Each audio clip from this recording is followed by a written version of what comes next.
Stepmom demanded I pay $800 rent, so I evicted her, her 2 freeloader kids, and took back the $1,200,000 house my grandparents secretly left me. Edit. Holy crap, this just blew huge overnight. Thank you for all of the recognition and support. I will try to answer queries in the comments. Also, to those who claim this is bogus, I wish it were. LOL.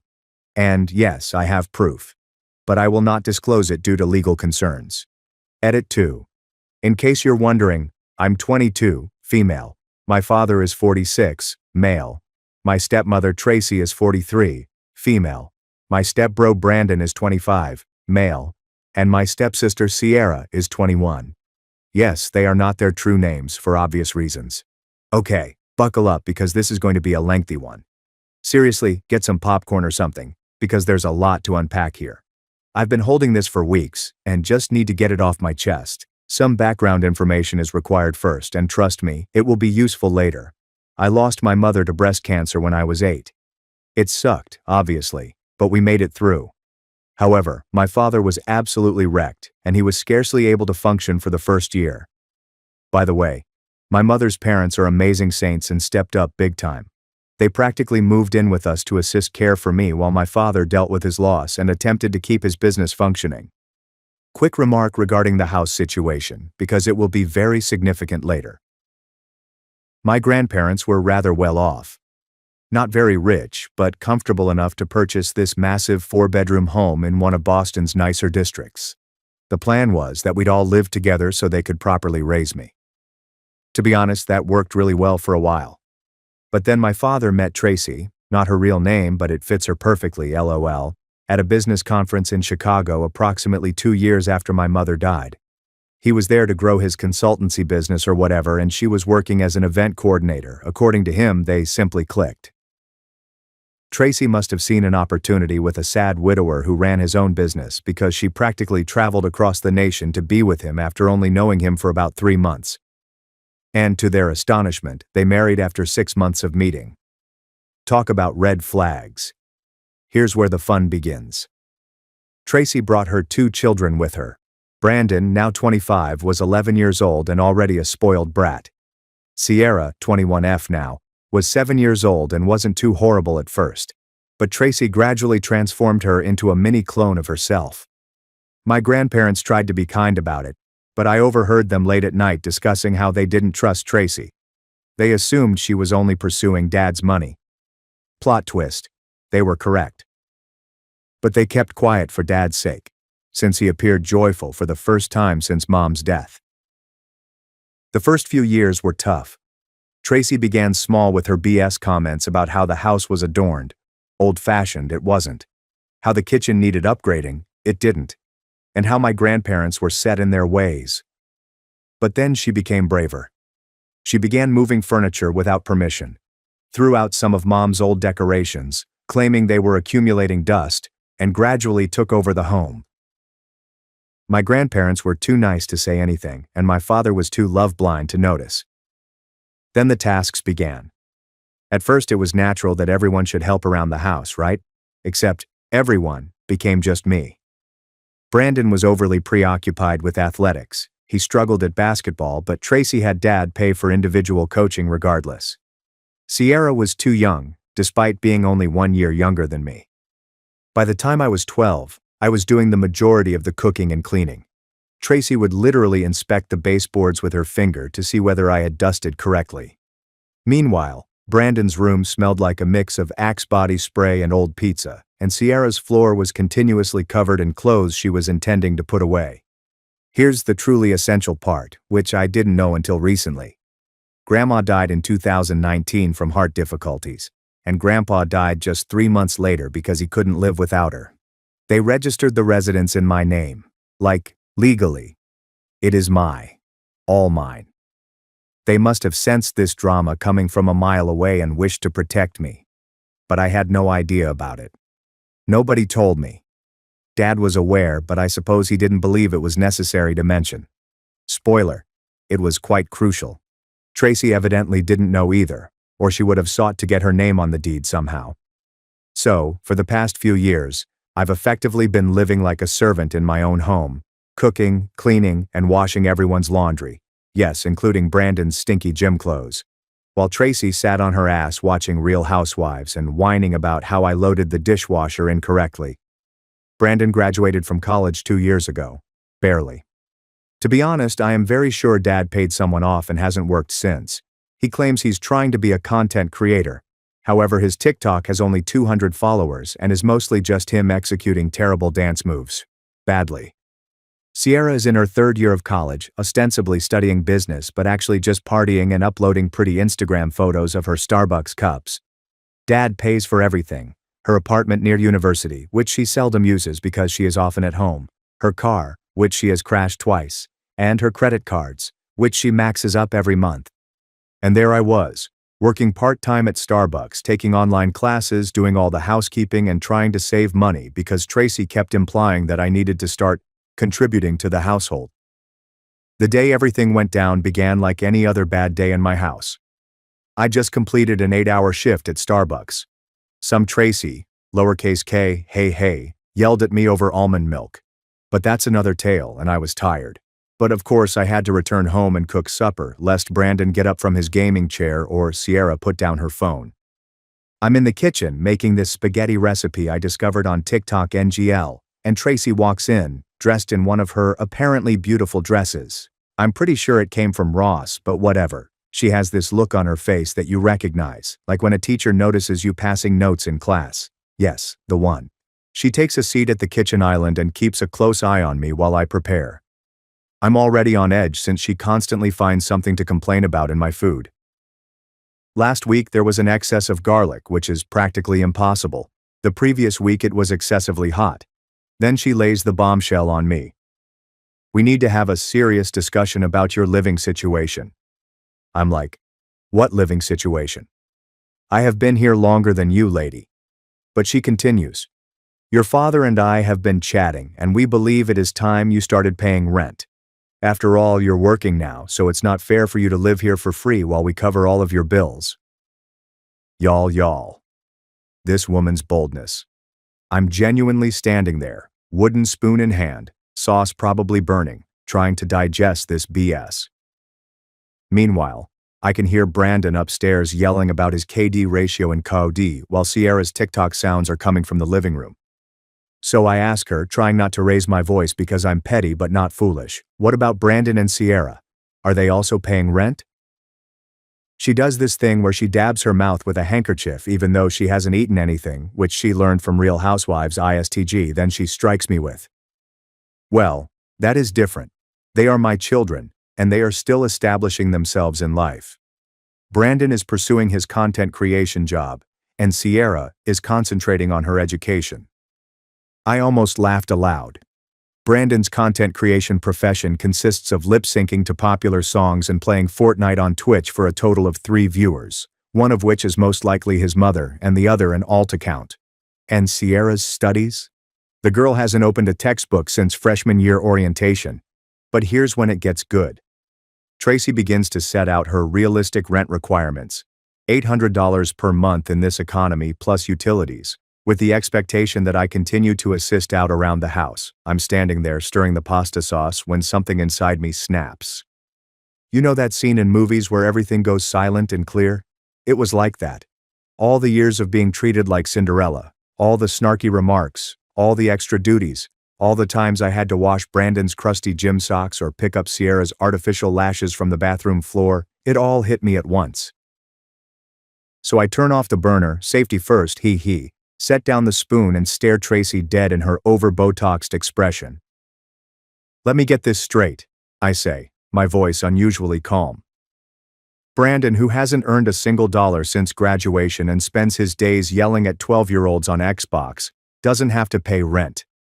Sierra, who maxes out her credit cards buying Shein hauls and has never touched a vacuum in her life, doesn't have to pay rent, but I do.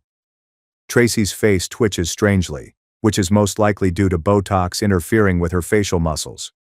She starts talking about how I'm more established, how family helps family, and other nonsense she undoubtedly saw in a Facebook mom group.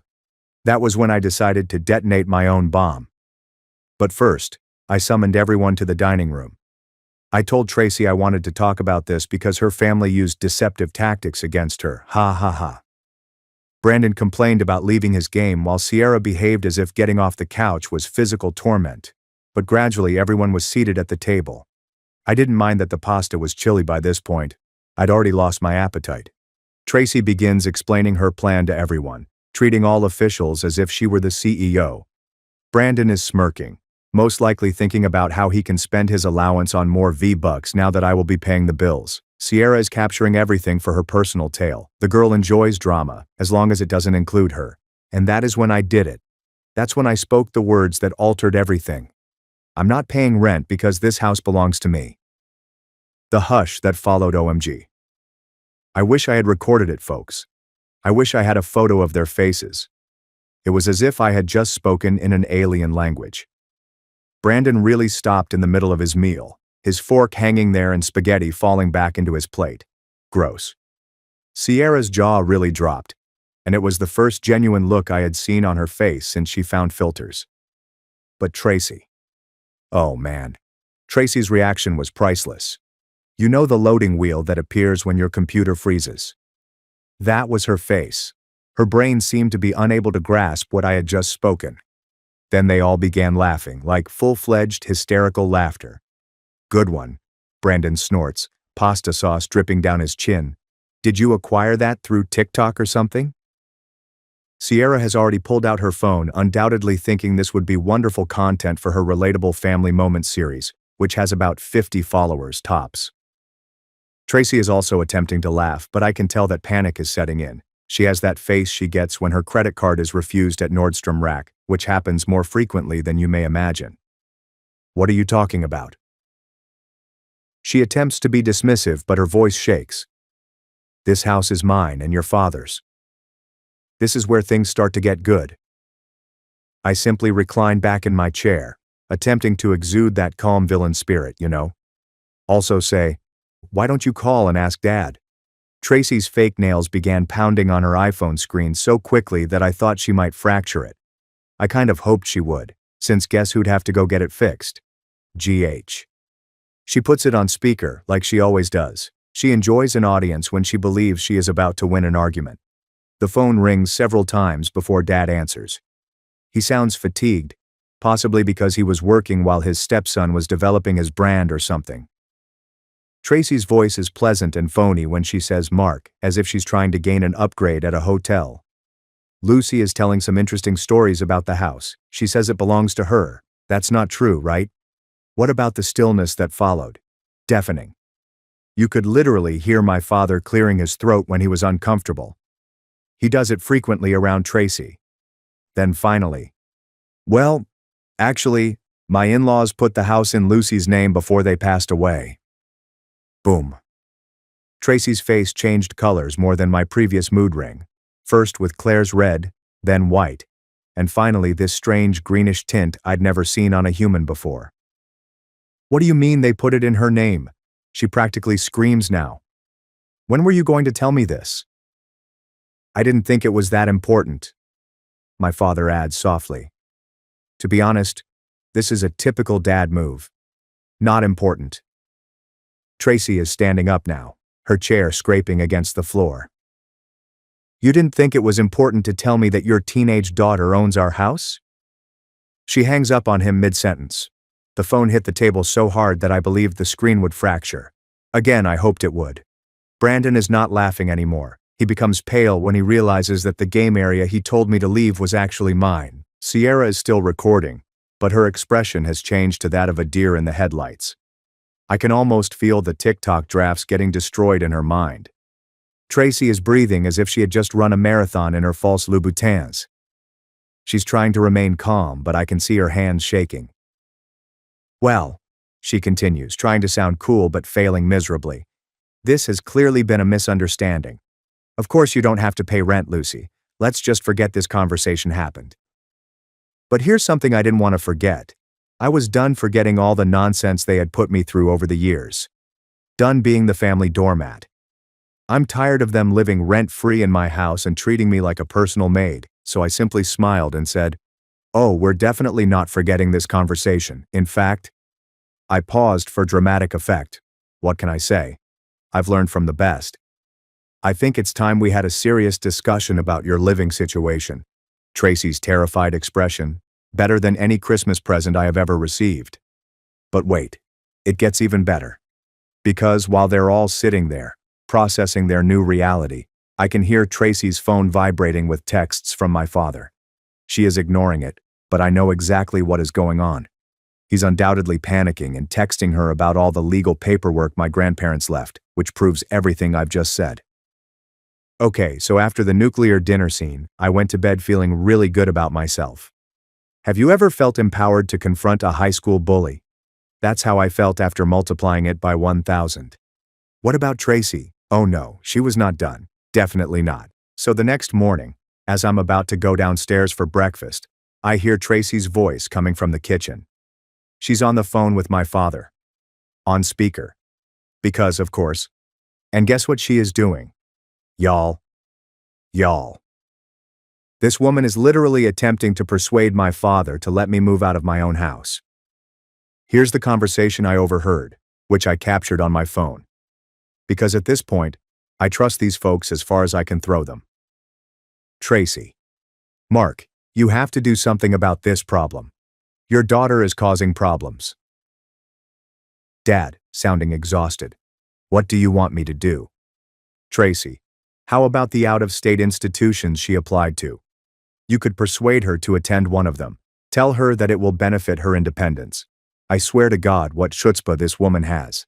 She's actually out here trying to ship me off to another state so she can continue to live in my house rent-free. But wait, it gets better. Dad said, I don't know, Tracy. Tracy, in that sugary, honey voice she adopts when manipulating others. Think about it, Mark. She's young. She needs to experience life away from home. And honestly, pause. I'm worried about her mental health. All this anger she's carrying around, it's not healthy. Excuse me? The only thing harming my mental health is living with the bad stepmother from every Disney film combined.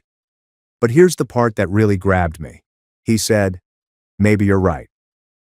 I'll talk to her about moving out for college. It might be better for everyone. I literally had to bite my fist to stop shouting. My own father, whom I've lived with my entire life, who I cared for after Mom died, and who I cooked and cleaned for, has just agreed to try to push me out of my own home. So I did what any reasonable person would do. I proceeded into the kitchen as if I had not heard anything. Tracy almost dropped her phone when she saw me. She was still in her silk robe, probably phony like everything else about her, holding her world's best mom coffee mug, which Brandon and Sierra bought for her at the dollar store for Mother's Day, and she behaves like it's fine china. Good morning, sweetie, she says as if she isn't trying to get rid of me. I made coffee. First and foremost, she did not prepare coffee. Instead, she loaded a K-cup into the Keurig I purchased with my Starbucks money. Second, honey, since when? Brandon stumbles in, looking like a zombie, presumably up all night streaming to his 3 viewers, and Sierra follows shortly after, already fully camera ready. It takes her 2 hours every morning, I kid you not. We're all sitting there, having breakfast, which I made. Tracy doesn't know how to cook anything that doesn't come from a microwave, and the tension is so strong you could cut it with a knife. Brandon shovels cereal into his mouth while scrolling through TikTok. Sierra takes pictures of her untouched avocado toast for Instagram, and Tracy pretends to read emails on her phone. But I can tell she's actually looking up how to evict someone who owns your house. Tracy, you're not very subtle with the phone angle. That's when I started to have fun. Hey Tracy, I replied casually. I was thinking about what you said yesterday. About rent. She perks up like a meerkat, undoubtedly expecting me to back down. I suppose you're correct. People should pay rent to live here. The relief on her expression lasted only about 2 seconds before I dropped the bomb. So I have been conducting some calculations. Based on the market pricing in our area, I believe $1,200 per person is reasonable. That is $3,600 for you, Brandon and Sierra. Of course, that excludes utilities. Oh, there will be a security deposit. Chaos, total chaos. Brandon genuinely choked on his frosted flakes, while Sierra's avocado toast went face down on her new white crop top. Karma is real, people. And Tracy? Tracy appeared to be about to pass out. You can't be serious, she sputters. We are family. Oh, I am dead serious. And since you raised a family, I take out my phone, which has a tape of her morning conversation with Dad queued up. Let's speak about your little plot to ship me off to college. Brandon and Sierra are looking between us like they're watching a tennis match, and the color in her cheeks drained so quickly that I thought she'd pass out. So after I aired the recording of Tracy's phone call, things got crazy. Like Jerry Springer crazy. Tracy rushes up from her chair so quickly that she knocks over her treasured World's Best Mom cup, which fortunately did not break. She's doing this weird thing with her face, trying to seem angry, but her Botox is fighting back and it's actually kind of funny. You've recorded me, she screeches. That's illegal. I simply smile and add, actually, we live in a one-party consent state. I checked. Also, my house and my regulations.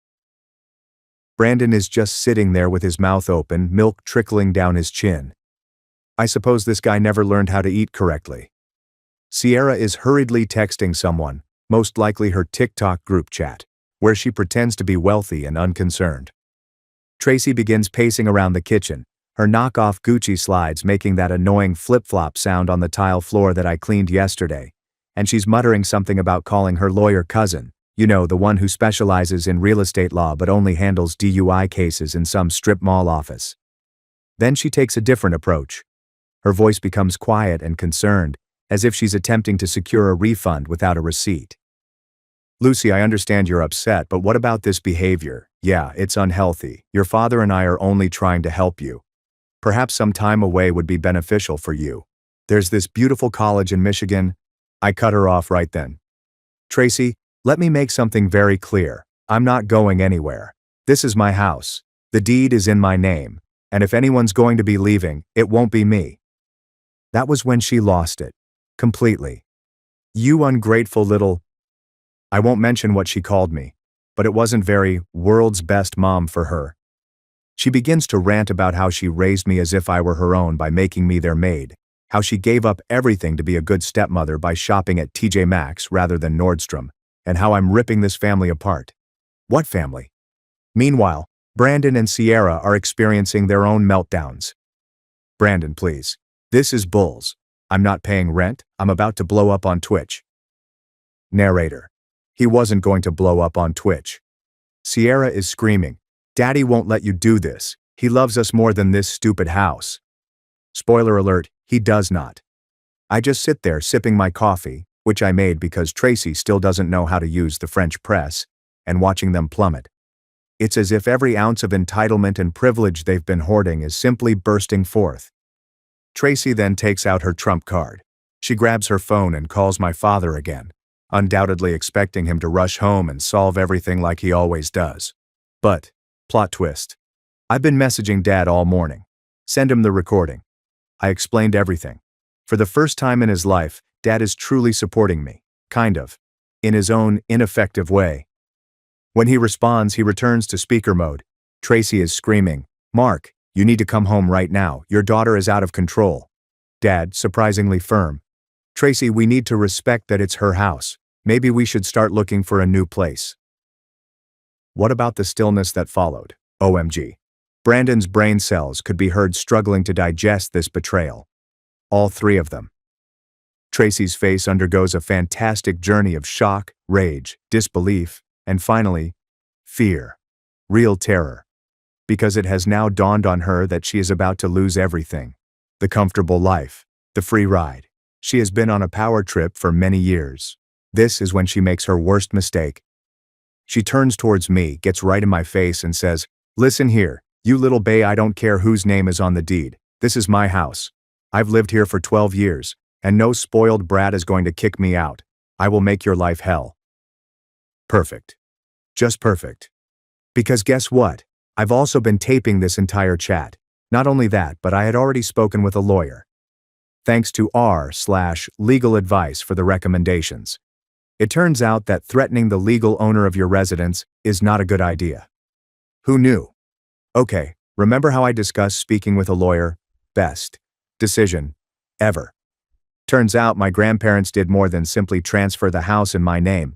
They also set up the entire legal process. Trust? Estate? I'm not sure what legal terminology is, but it basically prevents anyone from contesting it. My lawyer actually laughed when she saw Tracy's legal threats in the texts I showed her. But let me back up a little. The day following Tracy's minor breakdown, I went nuclear. I served them all with legitimate eviction notices, including official court paperwork. Tracy's facial expression when she was served? Priceless. She attempted to refuse to take the documents, but apparently that is not how it works. Thank you, Reddit. Brandon's reaction was precisely as expected. He flung his gaming chair down the stairs, breaking it. Elmo karma. Sierra had a complete Instagram live tantrum. Congratulations on gaining almost 200 followers. What about Tracy? Oh man. Tracy became completely insane. First, she attempted to contact every single lawyer in town. But here's the thing with small-town lawyers. Everyone knows each other, and after the first couple told her she had no case, word spread. Even her DUI cousin refused to touch it. Then she took the social media way, posted a lengthy dramatic Facebook status on how her ungrateful stepdaughter was attempting to make her family homeless. But that backfired when one of my mother's old friends mentioned Tracy's treatment of me throughout the years, accompanied by receipts. Side note, a shout out to my mother's friend Elise, who has been saving screenshots of Tracy's BS for years. The hero we did not realize we needed. What is the best part? Tracy's expensive country club friends began to distance themselves. It turns out that they dislike associating with those who are about to become homeless. Funny how that works. Meanwhile, Brandon and Sierra are experiencing their own crisis. Brandon finally recognized that being a content producer isn't a career when you have 247 followers, and your main content is about Fortnite. He tried looking for actual jobs, but professional gamer, unofficial, does not sound good on a resume. Sierra's sorority friends found out about everything since she shared it on her private story, which has roughly 200 followers. They're now everyone chatting about how her luxury bags were most likely fakes and that her father isn't genuinely wealthy. She's having a complete identity crisis. But the real drama began when Tracy attempted her final desperate move. She waited until I was at work before attempting to rearrange some things in the house. By reorganizing, I mean she attempted to take some of my mother's old jewels, which my grandparents had left for me. Unfortunately for her, I had previously installed surveillance cameras following the eviction notice. Thanks again, Reddit, for the advice. I caught her on film trying to put my mother's antique necklaces into her trashy Michael Kors purse. I called the cops. I filed a report. I showed them the footage. Tracy tried to explain to the police officer that she was only moving jewelry that didn't belong to her. Her phony tears didn't work this time, most likely because her mascara wasn't even running. Waterproof makeup completely undermines the dramatic impact. The officer, an elderly woman, took one look at the scene and was not having it, especially when Tracy tried to play the "but we're family" card.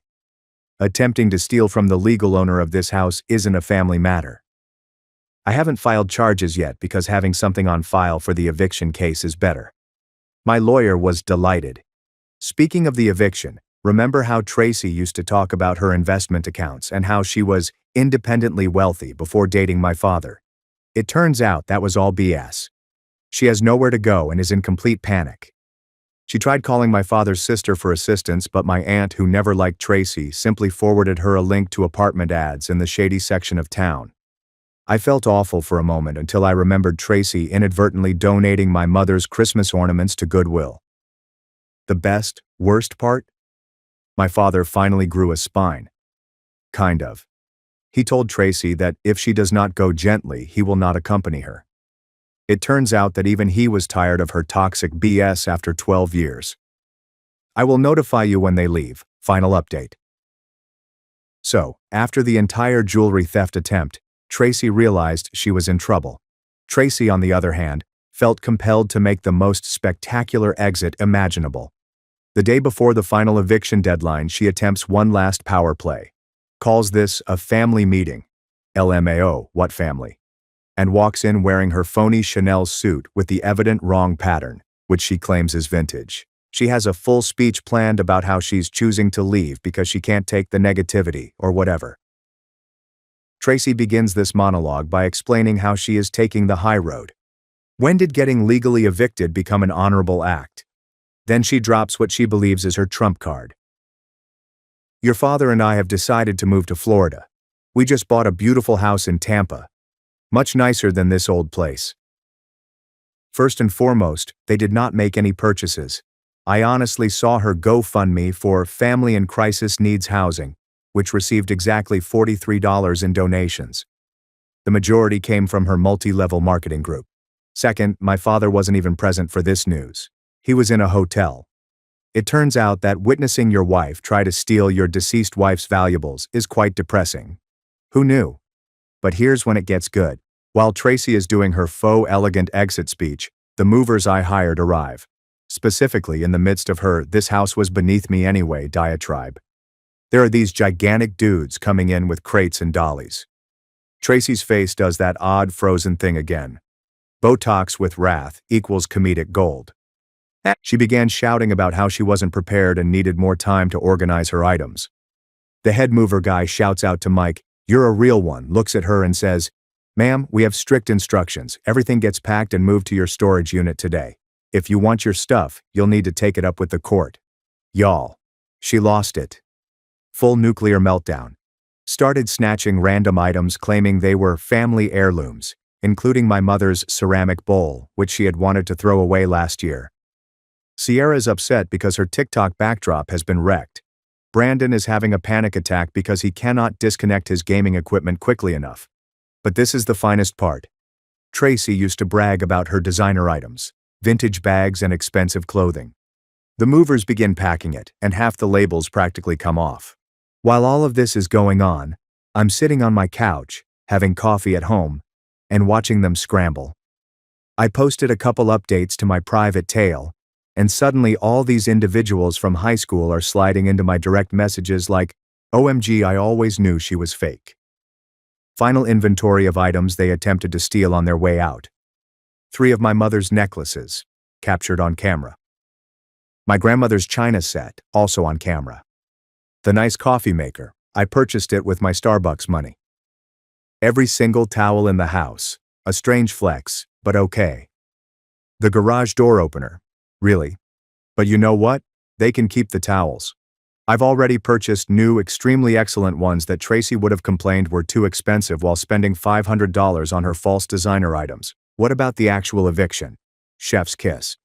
They had to complete the walkthrough with the sheriff's deputy, which was a typical process but more fulfilling. Tracy tried to claim that I damaged her belongings during the relocation. The deputy simply pointed at my security cameras and asked if she wanted to file a fake report. She shut up quickly. So where are they now? Tracy and my father are staying in her sister's 2-bedroom apartment in the next town over. Apparently it's not working well, as her sister wrote on Facebook about ungrateful house guests who don't do dishes. Brandon had to sell his gaming equipment to put down a deposit on a room in a shady house share. He's currently working at GameStop, which could be beneficial to him. Sierra moved in with her sorority sisters, but it only lasted a week until they became tired of her sobbing. Now she commutes 2 hours to college from her mother's sister's house. Her most recent TikTok is about being humbled, but she's still being rationed in the comments. As for me, the house is so quiet now. Like, strangely peaceful. There will be no more odors of imitation luxury perfume everywhere. No more passive-aggressive notes about properly loading the dishwasher. No more 3 a.m. screaming from Brandon's gaming sessions. I converted his previous room into my home office, which is already furnished with genuine designer items because I can afford it now that I am not paying for their groceries. Sierra's room is becoming my ideal closet. Tracy's meditation room, where she spent the day watching Real Housewives, is now my yoga studio. Dad calls occasionally. He's living with Tracy for now, but really? He seems exhausted. I believe he has finally realized what everyone else knew 12 years ago. He married a gold digger who isn't even skilled at gold digging. Was I overly harsh? Maybe. Do I regret it? Nope, they screwed around. They discovered it.